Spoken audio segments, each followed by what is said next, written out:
윤석열 검찰총장에 대한 법무부 검사징계위원회 결정이 나왔습니다. 추미애 법무부 장관이 제청을 하면 결정권은 문재인 대통령에게 넘어오게 됩니다. 청와대는 섣부른 입장 표명을 자제하면서 제청 이후의 절차를 검토하고 있는 것으로 전해지고 있습니다. 청와대 연결합니다. 나연수 기자. 네, 청와대에 나와 있습니다. 네, 징계위 결정에 대한 청와대 반응은 어떻습니까? 네, 아직 공식적인 입장 표명은 없습니다. 징계위 결정에 대해서는 청와대가 별도의 의미 부여를 하지 않을 것 같습니다. 청와대는 앞서 징계위가 열리기 전부터 자칫 가이드라인이라는 오해를 사지 않도록 말을 삼가는 모습이었는데요. 문재인 대통령이 절차적 공정성과 정당성을 거듭 강조해왔고 청와대 핵심 관계자도 징계 수위는 징계위가 결정하는 것이라며 결과 번복에는 선을 그은 만큼 이후 상황은 절차대로 진행될 것으로 보입니다. 다만 징계위 결과를 기다리던 어제 문 대통령이 국무회의에서 한 발언을 다시 주목해 볼 필요가 있습니다. 문 대통령은 고위공직자 범죄수사처법에 검찰의 무소불위 권력에 대한 민주적 통제 수단이라는 의미를 부여했죠. 검찰개혁의 당위성을 강조하며 검찰 대 검찰개혁의 주체인 정부의 갈등 구도에서 지지층 결집을 호소했다는 분석입니다. 공수처법 처리와 윤 총장 징계를 둘러싼 전국 혼란을 개혁 명분을 쥐고 정면 돌파하겠다는 강력한 의지를 내보였다고 볼 수 있습니다.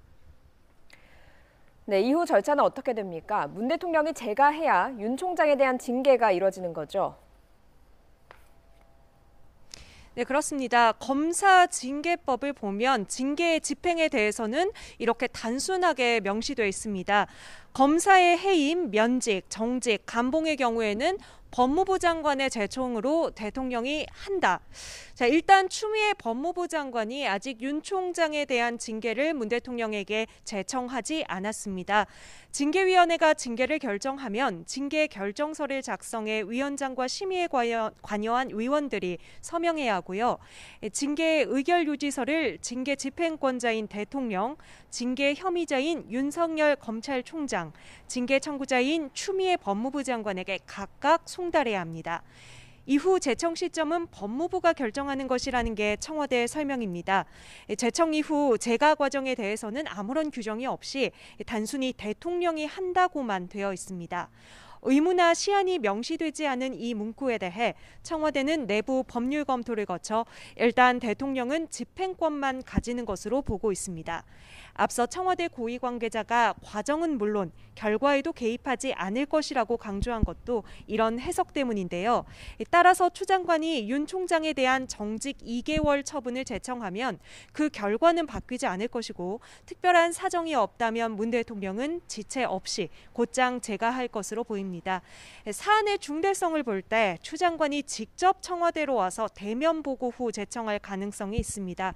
잠시 후 3시에 정부청사에서 열릴 권력기관 개혁 관련 행사에 추 장관이 참석하기 때문에 제청은 빨라도 이 시간 이후에 이루어질 것으로 전망됩니다.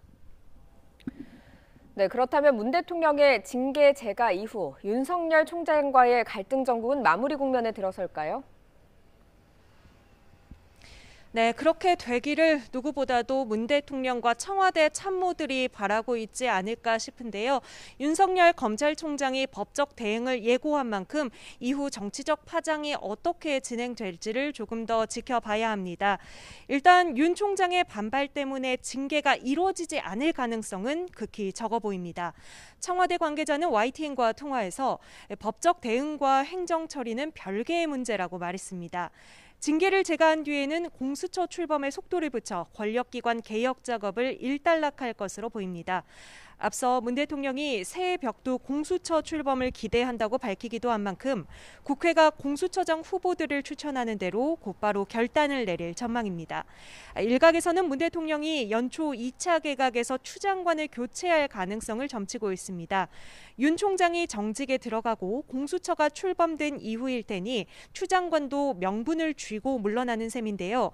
지금 상황에서는 가장 순조로운 마무리 시나리오이지만 역시 윤 총장의 법적 대응이 어떤 파장을 불러올 것인지가 가장 큰 변수가 될 것으로 보입니다. 지금까지 청와대에서 YTN 나연수입니다.